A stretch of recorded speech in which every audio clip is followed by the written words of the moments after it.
Fitrah secara fisik dalam bab tidur misalnya itu kan berbaring ke sebelah kanan, itu fitrah secara fisik. Jadi kita ikuti kefitrahan kita itu, ya.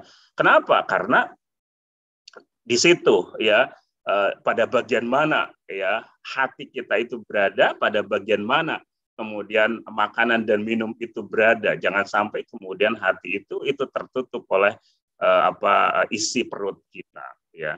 Itu adalah fisik, ya. Persoalan berdoa itu adalah persoalan mental. Persoalan wudhu adalah persoalan fisik dan mental, gitu ya. Oke, jadi ini adalah kefitrahan yang berarti Islam itu. Oleh karena itu maka kefitrahan itu adalah ketundukan atau kesiapan untuk tunduk kepada Allah Subhanahu wa taala, ya. Dan dari situ maka para ulama menyebutkan bahwa al-aslu bara'atud dhimmah, bahwa prinsipnya manusia itu ada di dalam kondisi di mana ia suci, tidak terbebani oleh berbagai beban-beban perbuatan dosa, tidak ada yang disebut dengan dosa turunan, dosa bawaan. Dia ada di dalam pengakuannya tentang keesaan Allah Subhanahu wa taala, gitu ya. Dia memiliki kesiapan untuk melakukan setiap apa yang menjadi ajaran Allah, dan dia memiliki kesiapan untuk tunduk itu baik secara fisik maupun mental itu. Dan ini yang kemudian digambarkan oleh Allah Subhanahu wa taala di dalam surat Ali Imran ayat 83, ya, bahwa walahu aslama man fis samawati wal ardi tau'an wa karhan, ya, bahwa kepadanya lah berserah diri semua yang ada di langit dan apa yang ada di bumi, jadi termasuk manusia. Oke, karena itu maka kefitrahan adalah siap tunduk, ya. Dan ini adalah ajaran yang bersifat built-in, ya, bersifat melekat dan ada di dalam diri manusia. Sehingga manusia bisa membedakan mana yang baik dan mana yang buruk. Perhatikan misalnya kenapa kebaikan itu disebut dengan ma'ruf. Ma'ruf itu artinya dikenal. Siapa yang mengenali? Adalah diri kita. Jadi diri kita mengenali kebaikan itu. Kenapa? Karena sesuai dengan struktur fisik dan mentalnya. Kenapa keburukan itu disebut dengan mungkar? Mungkar itu adalah sesuatu yang tidak dikenal karena tidak sesuai dengan struktur mental dan struktur fisiknya. Ya.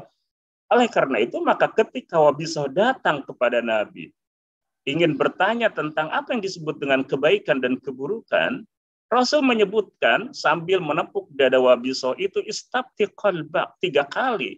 Ya, Rasul menyebutkan istabti qalbak, istabti qalbak, istabti qalbak.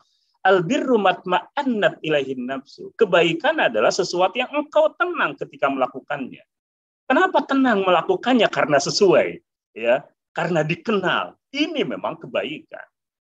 Wal itsmu mahaka fi nafsik. Perbuatan dosa itu adalah sesuatu yang engkau ragu untuk melakukannya.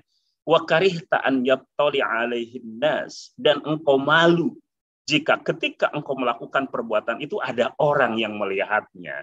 Nah, jadi ini built-in, gitu ya. Oleh karena itu maka untuk mengetahui kebaikan dan keburukan itu tidak selalu, saya katakan tidak selalu, ya.